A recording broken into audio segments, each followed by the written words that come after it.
What are you waiting for?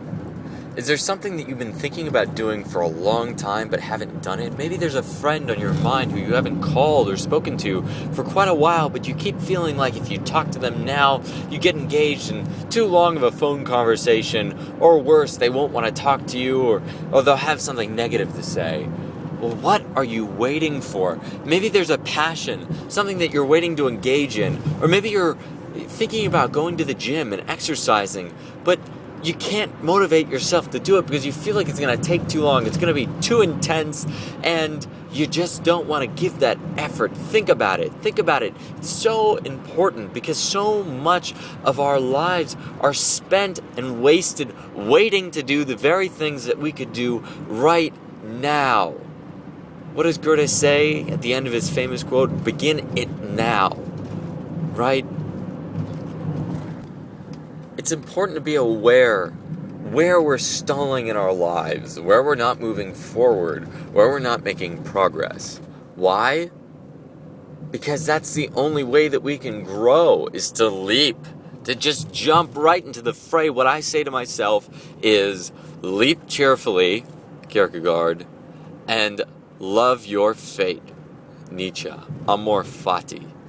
The point is, leap cheerfully. If there was some treasure sitting out on the middle of a frozen lake, where by stepping out you ran the risk of falling in and dying, but this treasure was important to you, this treasure was something necessary that you needed for your life, Kierkegaard says, I tell you solemnly, brother, step out onto that ice. Leap cheerfully.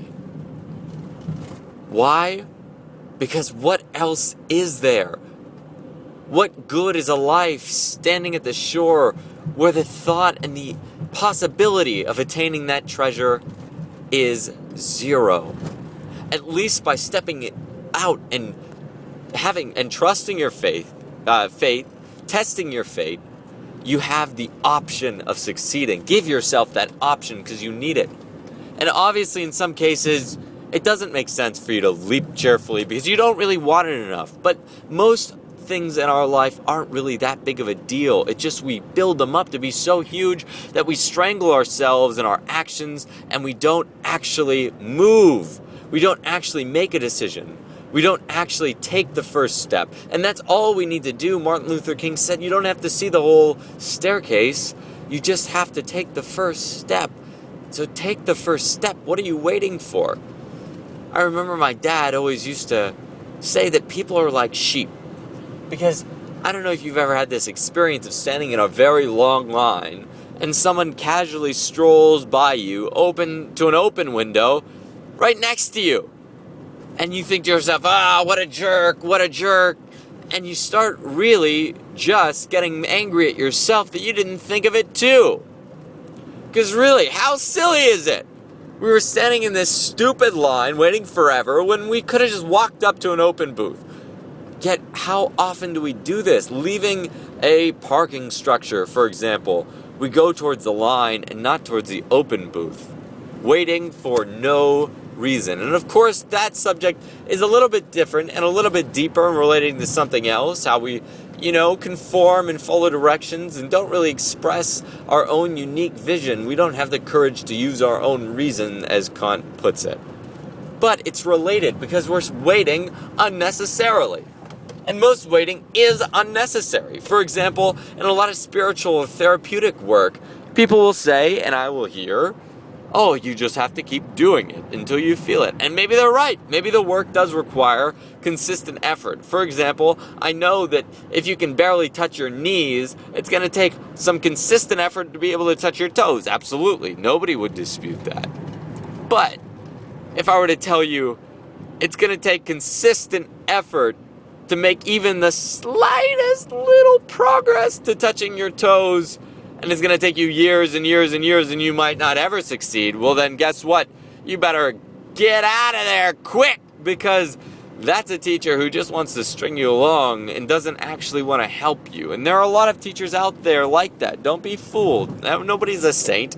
Even if they are a saint, they have their flaws. And sometimes their flaw is they like the power of having that control and that ability to shape other people's destiny. And look, I'm not saying that I'm immune of that. Who is?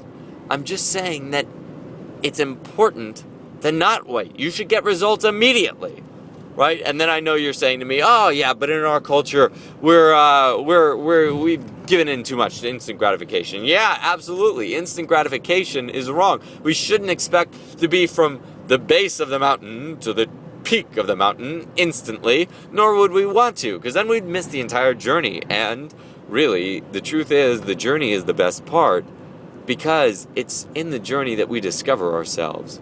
It's in the journey that we learn, that we grow, that we move. Once we get to the height, there's nowhere to go anymore. That's boring. That's standing still.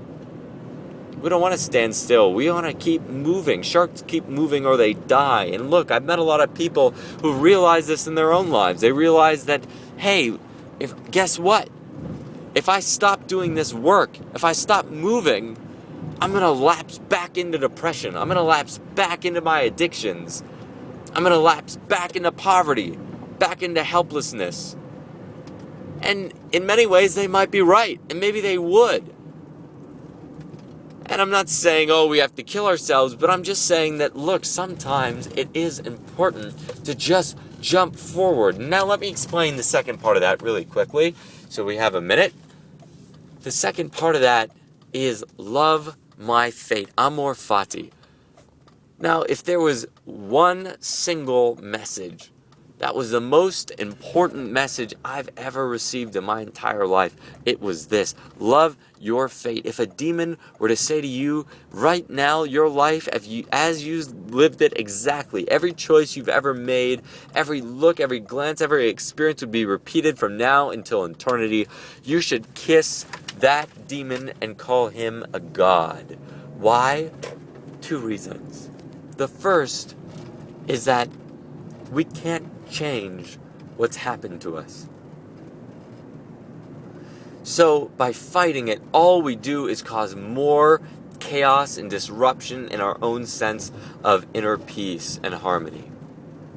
And by embracing our fate, we realize that everything that's led us up to this present moment is perfect.